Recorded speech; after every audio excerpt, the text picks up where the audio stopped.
Hello everyone, in one of my last videos we went over 7 beginner tips for new Genshin Impact players.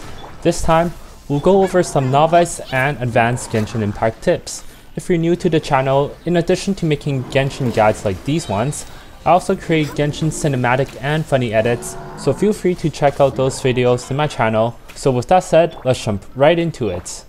Tip number 1 is test artifacts by leveling it up in increments of 4. For every increment of 4 levels, you will either get a new substat or have your existing substat level up. If your artifact already has the maximum amount of stat lines, then when it reaches level 4, then one of your substats will level up. So, if you have a 5-star artifact with 3 substat lines, then you can test out the viability of the substat by getting the 4th and final substat line to see if your artifact is worth spending your precious Mora and artifact fodder on. Tip number 2 is you can farm enemy drops from ley lines without claiming the ley line rewards. Sometimes, if you're farming world enemy drops but you farmed all the enemy locations already, you can always farm the ley lines without claiming the ley line rewards. So not only are these additional locations for you to farm materials, but they also offer the benefit of being easily identified on a map, so you don't really have to look for it, and you'll always get a high density cluster of enemies, so good bang for your buck. Of course, the downside is that you won't know what enemy you'll get, but you can always improve your chances by going to the region where your enemy is most likely to spawn. So for example, if you need old handguards, then you'll definitely want to only farm the Inazuma ley lines, Wealth or Blossom. Tip number 3 is iframing. Iframe stands for invincibility frame, where basically for a frame or a few frames, your character becomes invincible.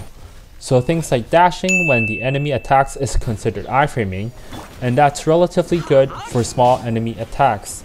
The other iframe technique that you can use is using a 5-star character's elemental burst animation, and this technique lasts longer and is therefore more ideal for situations where your enemies have long damage animations, or if you're new to an enemy and are unfamiliar with their attack patterns. And for certain characters, their elemental skill can also iframe as well. Tip number 4 is bunny hopping. So continuously sprinting is not the fastest way to move in game. The most stamina efficient and fastest way to move through the game is through bunny hopping. Bunny hopping is pressing sprint then jump, and you can carry your sprinting momentum forwards. Another thing to note is if you do this technique and you're jumping off a high place, your character will do a roll, and so you can still move forwards at the sprinting pace without consuming that stamina. As a bonus, the taller the character, the faster their initial sprint speed, so try to use the tallest characters you have when sprinting. Tip number 5 is teleports if you run out of stamina. Now I hope this one is pretty self-explanatory, but if you're ever gliding or swimming and you run out of stamina, don't just succumb to your fate. Open up your map and teleport back to safety and try again. Tip number 6 is that you can switch characters and use their elemental burst right away with a hotkey. So you know that if you press 1 or 2 or 3 or 4 on your keyboard, you can switch characters, but if you press left alt first, you can switch to a party member and immediately use their burst. So for things like iframing, this would be very helpful, or if you're doing Spiral Abyss where every second counts, then this hotkey would be extremely helpful too. So to recap, here are the 6 advanced tips. Upgrade artifacts in increments of 4 levels to test them out. Farm enemy drops from ley lines without claiming the rewards. Use iframe to dodge enemy attacks. Bunny hop instead of holding sprint. Teleport if you run out of stamina. Press left alt when switching characters to use their burst right away.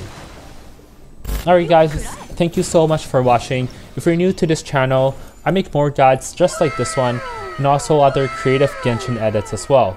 So feel free to browse around my channel to check out my other content, and hopefully I'll get to see you guys on my next video.